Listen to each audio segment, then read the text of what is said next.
nziza bamwicishemo. Umundire rero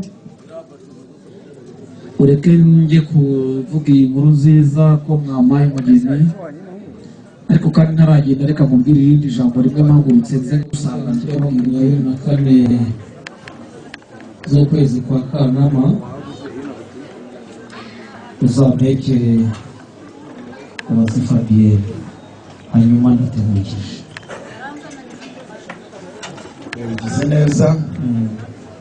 Muryango mugari wa Claude, iki ni ikimenyetso cy'uko abasabye umugeni mu muryango wacu tukabakosha bakadukwera baratebukije. Ubwo natwe muragenda mutwitegure hanyuma tuzabahekere. Murakoze cyane. Hagati aho kandi nagira ngo nanone si hafi yanjye twite inka ntabwo twite ibinyobwa, natwe niko bimeze, ariko iyi ni impamba, urukundo n'ubucuti ndetse n'ubuvandimwe dufitanye. Ndabizifuzaga ko dukomeza tugasanga rwose, ariko kubera ko tuziririza hano iwacu hakaba nta basangira impamba, iyi ni impamba. Ariko iyi nyine mukuru wazo iyi ni iy'abazizi.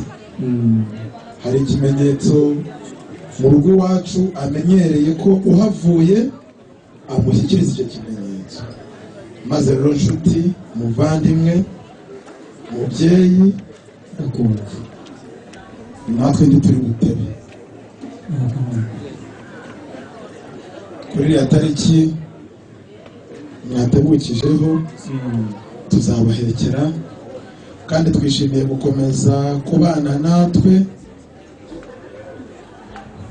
Turabemereye ko mugenda mukajya kuvuga inkuru nziza. Murakoze cyane, ndabashimiye. Ariko n'ubundi musanga bimenyereye ko ntawe werekeza uwicaye. Nituza kubona mugejuru nyuma dukomezanye muri no gahunda, ubundi ihuriro rizabihura kuri ya tariki cyane. Iyo umuhereza rero naguherekeze, kandi azekweruka ko guherekeza atari ukujyana.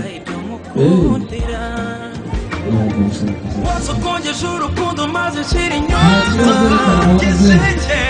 ndabigukundira wameneye ibanga wari warahishe abandi, ibyo ndabigukundira. Iyi mpeta ihamya urukundo